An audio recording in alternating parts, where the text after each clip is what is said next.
Well, hello there. Welcome back to the channel. My name is James, and here at 20th and 21st Movies, we are about all things cinema. This is part one of my Jules Dassin Double Feature Weekend, and in this edition, I am talking about the 1947 film directed by Jules Dassin called Brute Force. So this is a film directed by Jules Dassin, produced by Mark Hellinger, and stars Burt Lancaster and a fantastic host of other actors in a fantastic prison noir film. And this is just a great film. And I really enjoyed this film and this edition from the Criterion Collection. This is a prison noir film, and you know, it opens up with such a fantastic atmospheric opening with the rain and in the dark. And from the very beginning, it brings you into its world. And it basically, from the very opening titles, it talks about the men on the inside. So you got Burt Lancaster, he plays Joe Collins. He's one of the 5 prisoners in cell R17 in Westgate Penitentiary. You've also got Hume Cronyn, who plays the brutal and ruthless Captain Muncie in this film. And Charles Bickford plays Gallagher, one of the prisoners in this film. So you got the men on the inside, and you've got the women on the outside, Yvonne De Carlo, and Blyth, Ella Raines, and Anita Colby. So one of the great dynamics of Brute Force is the storytelling style that Jules Dassin brings here, where he gives you the life of the prisoners in prison, illustrating the existential despair of being locked up and just the hopelessness and the futility of desiring to escape that these prisoners are experiencing. So he's showing their lives in prison right now and the hopelessness that represents, but then he's also providing flashbacks of these men who are in prison, of their lives previously with the women that are on the outside, and the things that they did that led them to where they are today, being in prison. So I think he did a really good job in this movie of humanizing these characters and helping us to relate to them, not just as numbers, but as human beings, giving them names and really helping us to relate to them as people and as characters. And there are some fantastic characters in this story. So Burt Lancaster plays Joe Collins. He's the lead actor in this cell R17 at Westgate Penitentiary. And Burt Lancaster got his start in the film The Killers from 1946, which is also out on Criterion. That's an excellent edition from Criterion that you should consider checking out as well. But that's where he started his career. I believe Brute Force is his second feature film. And then from there, he also appeared in several other films, including a decade later appearing in the film Sweet Smell of Success, directed by Alexander McKendrick and also starring Tony Curtis. That's a 1957 film. Burt Lancaster's role in Sweet Smell of Success is legendary, and his role here in Brute Force gives you sort of an early sneak peek at the actor in his early stages of his career. Howard Duff is another resident of cell R17. He plays Soldier, and Sir Lancelot plays Calypso in this film. Calypso is a character that brings a little bit of levity and lightness to this very dark and dreary atmosphere that these prisoners are living in, because he's singing about the goings on of the prison. His character just brings a lift to the proceedings whenever he's on screen, which I think is a nice touch by Jules Dassin, that even though you have this noir, bleak, hopeless situation that these prisoners are in Westgate Penitentiary, you do have those moments where things can lighten up a little bit. And Calypso's character, I think, really does a good job at those certain key points in singing about different things that are going on and just bringing that moment of levity to an already pretty bleak situation. I think one of the most effective aspects of this film is the way that Jules Dassin humanizes these prisoners and humanizes the prisoners who are in cell R17. And part of the way he does that is making the connection of these prisoners to their life before they came into prison through a visual device in the prison cell itself. There is a picture, a calendar picture of a lady. And so this image basically serves as a symbol of all the women on the outside, sort of a femme fatale image of all the women that are on the outside that are presumably waiting for these men who are in cell R17. And these are the women that were in their lives before they got into prison. And so at certain points in the narrative, Jules Dassin provides us a flashback for each of these characters of their life before they got into prison and the women that they were in love with that they were involved with at that time and the things that they did that got them into prison. So it's a really effective way to humanize these characters and to see them not necessarily as hardened criminals, but to see them as men that you almost wonder if they even belong in prison at all. So I think that was an effective way for Jules Dassin to tell the story and really helping us to empathize with the characters. So overall, Brute Force is Jules Dassin's statement on the brutality of the prison system and the despair and the hopelessness of being in this environment, and really the overall need for reform of the prison system. I think that this is an effective statement on Jules Dassin's part of the horrors and the brutality of the prison system and the very need for reform. And it's sort of interesting that the themes that he was pushing for here in this film from 1947, which is over 70 years ago, are themes that have relevance even to this day as we look at our current prison system. And so I really just think that Brute Force is just a phenomenal noir prison film that I just thoroughly enjoyed. One thing you'll notice in watching this film is this film has a fair amount of violence in it for a film from the 1940s. And this film came out in 1947. It's one of those early post-war type films. And part of the reason why it was able to have the level of violence that it had in it, according to the commentary, was this film came out shortly after the war. There were a lot of newsreel footage of what the goings on in World War II, including, for example, the concentration camps, the war footage.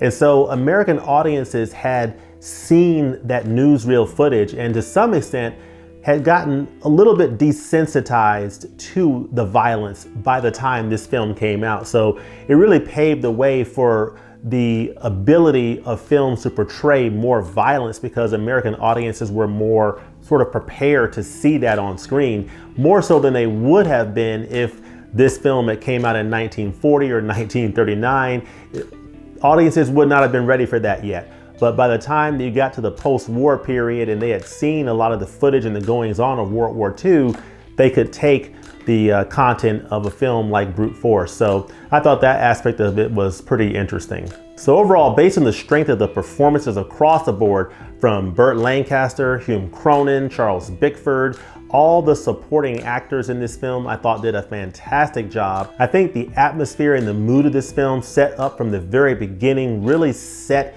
the overall tone of this film in a very effective way. And I think Jules Dassin did a great job of communicating his message of the prison system in this film. This is a great prison movie. So Brute Force 1947, highly recommended. I really enjoyed this film. This is a great entry point into Jules Dassin's filmography. If you're not familiar with his films, this is a great one to pick up and check out. If you're interested in learning a little bit more about Jules Dassin, this film came out in 1947, a few years before he was blacklisted among several other artists in Hollywood who were blacklisted in the early 1950s. So this film came out a few years before that. But this is a fantastic film that's part of the Criterion Collection. It is spine number 383, so this is a Blu-ray upgrade, and Brute Force, highly recommended. Check it out. Okay, so let's take a moment to talk about the video and audio presentation on this Criterion Blu-ray of Brute Force. So this is a new 4K digital restoration by TLE Films Film Restoration and Preservation Services, with uncompressed monaural soundtrack. And in short, the video presentation for Brute Force looks fantastic. Now, TLE Films, from what I understand, based on the detail in the insert here, they use 4 different film elements to put together this video restoration. And the results are fantastic. I mean, for the most part, the image on this Blu-ray looks really good. This is a black and white film, and I think they did a fantastic job restoring the black and white photography for Brute Force for this Criterion Collection edition. So from a video standpoint, I've really got no complaints. So overall, the depth and the clarity and the contrast levels, really all the elements that you would look for in a quality restoration of a black and white film really come through really nicely in this edition from Criterion for Brute Force. So overall, I'm very pleased with the video presentation for this edition. From an audio standpoint, I think everything sounded just fine. I mean, this is an uncompressed monaural soundtrack, and I could hear all the dialogue. I could hear all the sounds in the soundscape. This is not a surround DTS HD master audio track, so it's not that type of a audio presentation, but the audio presentation on here is just fine. It does the job, and you can hear everything in the soundscape quite well. So overall, from a video and audio presentation standpoint, I was very pleased with the restoration work that TLE Films and Criterion put together for this edition. So double thumbs up, great job Criterion for this release. As far as supplements, there are a few supplements on the disc for this edition of Brute Force in the Criterion Collection. This edition isn't loaded with supplements, but the supplements that are on here I think do a really good job of rounding out this film and just giving you more context in the film Brute Force itself, but also its place in the history of prison films and the prison films in general. So I think overall the supplements on here do the job. So it starts off with an audio commentary from 2007 featuring film noir specialists Elaine Silver and James Ursini. So this edition does have a really nice audio commentary on here. As many of you may know, I love to see an audio commentary included in an edition like this. And this audio commentary is a great listen, gives you a lot more context into the production of the film and Burt Lancaster's performance and other aspects of this film. So really think that the audio commentary on here is worth listening to. So that's a good one. You also have an interview from 2007 with Paul Mason, editor of Captured by the Media, Prison Discourse in Popular Culture. That's a really good feature as well, because Paul Mason talks a lot about the history of prison films in Hollywood. And one interesting thing that he mentioned was that the 1930s was a huge decade in the making of prison films, that there were over 70 prison films made in the 1930s, which is just, I thought that was pretty interesting to hear. But he gives a really nice discourse on the history of the prison film and the themes that are covered in these films and Brute Force's place in that history. So I thought that was a really nice inclusion for this edition from Criterion. And then you've got a program from 2017 on Brute Force's array of acting styles featuring film scholar David Bordwell. So David Bordwell provides another nice video essay just talking about the acting styles that are applied in Brute Force and the way that Jules Dassin positioned his actors within the frame to communicate certain things to the audience. And in some ways, the positioning of the actors was done in a way that was unnatural or that wouldn't actually occur in real life, but was used to really drive home a point to the audience, and was done so in a way that audiences might not even perceive how unnatural it was. But I think David Bordwell does a really good job of talking about the acting styles in the film in that feature. So that's definitely worth listening to. And then from there you have a nice stills gallery, you've got a trailer. And then on the inside of this edition, of course, you've got a very nice booklet here, which I think is a great inclusion, nice stapled booklet. And you've got some information on the cast here. Of course, there's Burt Lancaster. You got a nice essay, Scrolls and Proles by Michael Atkinson, a very nice essay that's included in here. Another essay from Pete Martin, The Softest Touch in Hollywood. Other pictures from the production.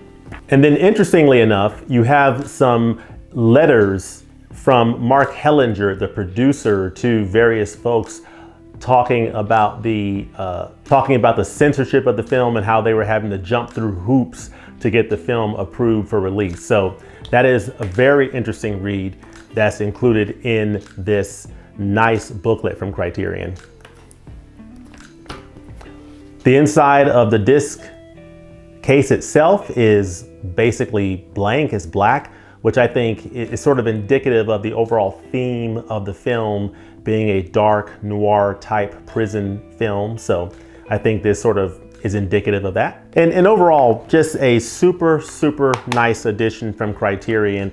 I absolutely love the video and audio presentation. I think it looks great on Blu-ray. And I think the supplements really round out this edition and really just helps one understand why Brute Force is such a special film from Jules Dassin and how it speaks to prison films in general and its place in the history of prison film. So overall, very nice addition from Criterion. Definitely check this one out. So there you have it. That's my review / discussion of the 1947 film Brute Force, directed by Jules Dassin, starring Burt Lancaster, as part of this part 1 of my Dassin Double Feature Weekend. So let me know in the comments below, what do you think about Brute Force? Have you seen it? Have you had a chance to pick up this edition from the Criterion Collection? Let me know in the comments below if you've picked up this edition from Criterion and what you think about Brute Force and what your favorite film is from Jules Dassin. If you happen to know more about Jules Dassin's filmography, what are some of your favorite films from Jules Dassin? They could be in the Criterion Collection or outside the Criterion Collection. Let me know that in the comments below. Also, let me know, what titles are you most excited to pick up for this upcoming July Barnes & Noble Criterion Collection sale? We anticipate that there will be a Barnes & Noble sale this year, 50% off sale for Criterion in July. Let me know in the comments below what titles you are most looking forward to picking up in this upcoming sale. If you're putting together a wish list and you're wondering what are some good films to consider, this one right here is a good one to consider picking up in this upcoming sale. Stay tuned for part 2 of this Jules Dassin Double Feature Weekend coming up very shortly. And as always, thanks for watching, and we'll look forward to seeing you next time at the movies. Peace.